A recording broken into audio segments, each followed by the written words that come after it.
النهارده بقى هعمل لكم الطاجن الحلو ده.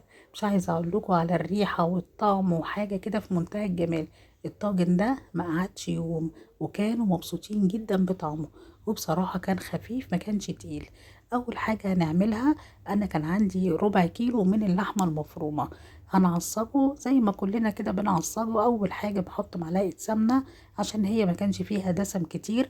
وهبتدي ان انا اشوح اللحمه الاول قبل ما انزل بالبصله كويس كده. وبعد كده بعد ما اللون الاحمر بتاعها ده راح، جبت بقى بصلتين كده وسط حلوين ورحت فرماهم ورحت نازله على اللحمه، وكمان مكعب مرق الدجاج لحمه. وبعد كده بقى بتقلبيه مع حبه ملح وفلفل اسمر كده وتقلبيهم في بعض. انا دلوقتي بعد ما احطه على البوتاجاز واقلبه تقليبتين، هبتدي ان انا بقى اكمل ان انا احط معلقه كبيره من الثوم المفروم. وبعد كده حطيت هنا حوالي يعني كوباية كبيرة من صلصة الطماطم. انا بحطها في الفريزر، اللي بحتاجها بطلعها على طول واسيبها بقى اوطي عليها لغاية لما تتسبك. بكون بقى عقبال ما وطيت عليها بعمل البتنجان، بقشره زي ما انتوا شايفين كده. مش بحب البتنجانية تكون كلها القشر، يا دوبك بس بشيل بس كده قشرة بسيطة كده منها، وبقطعه على حسب ما انت عايزاه. عايزة تقطعيه مكعبات، عايزة تقطعيه دواير، اللي براحتك. كل واحدة وليها طريقة في العمايل.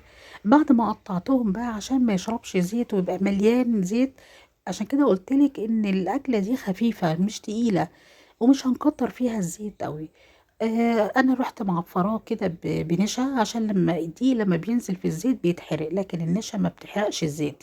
بتعفريه بس بسيط كده وتروحي بقى قلياه كله. هتلاقي الزيت لغاية اخر وقت، هتلاقي الزيت زي ما هو فاتح، ما فيهوش اي حاجة. وبعد كده كمان ما بيشربش البتنجان بالطريقة دي، ما بيشربش زيت خالص. حتى جربيها في بتنجان يعني واحدة صغيرة كده واقليها، هتلاقي الزيت ما يعني ما بيتبخرش كتير. طبقة النشا دي فعلا روعة، وكمان زي ما قلت لكم ما بتحرقش الزيت خالص. بتخلصي بقى الكمية الآلية بتاعتك، مش لازم تحمريه قوي ويبقى غامق. وبصوا المنظر، مش عايزه اقول لكم بقيت اكل وانا واقفة كده ولقط. بصراحة كان طعمه حلو قوي. دي بقى التسبيكة بتاعت اللحمة المفرومة. خلاص قطعت هنا بطاطستين كبار بيحبوها بالبطاطس، قطعتها ورحت محمراهم. دلوقتي بقى عندي بتنجان متحمر وكمان بطاطس والتعصيجة بتاعت اللحمة. هتجيبي بقى طاجن وتحطي بقى ليه طبقة في القاع كده بتاع الطاجن، هي طماطم وفلفل، وتحطي بس حبة ملح وفلفل أسمر كده عشان يدوا طعم. وبعد كده تبتدي بقى يعني تعملي بقى رق بتنجان على رق بطاطس على رق من الصوص بتاع اللحمة المفرومة. بس كده بتبقى بصراحة بالطريقة دي رهيبة. وبعدين ما بتتهريش، بتطلع بقى كده البتنجانية والبطاطس، مش عايزة اقول لكم شربت من الصوص بتاع اللحمة والطماطم بالثوم. البطاطس كنا بناكلها كمان عن البتنجان. بس اهم حاجة ما تحطهاش نية، زي ما قلت لكم قطعيها شرايح كده وبعد كده اقليها قبل ما تنزليها.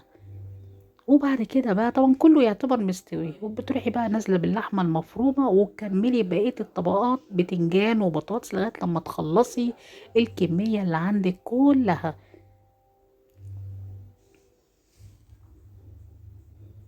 زي ما انتوا شايفين، بصوا حطيت رق تاني من البتنجان، وهحط كمان البطاطس، ولو في برضو لحمه مفرومه بتحطيها على الوش. عايزه بقى تعملي بشاميل على الوش براحتك، لكن انا استكفيت بالجبنه الموتزاريلا. بس كانت رهيبة رهيبة، مهما اقول لكم طعم الاكل كانت عاملة ازاي مش هتصدقوا. جربيها، وخفيفة وحلوة كمان للعزومات. دايما العزومات بحس ان طاجن المسقعة دي بيبقى اساسي في اي عزومة.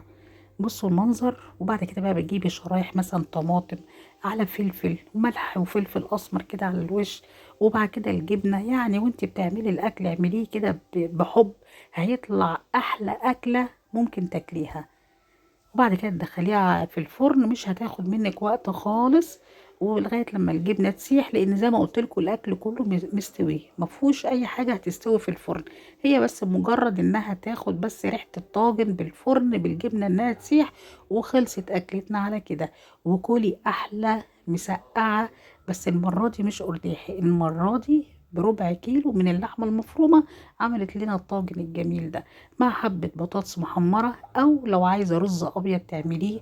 يعني بصراحة أي حاجة بعيش هتستكفي، والحمد لله مع حبة مخلل وجرجير. وكلي بقى. لو عجبك الفيديو متنسينيش في لايك وشير للقناة، يعجب يوصلك كل جديد. باي باي.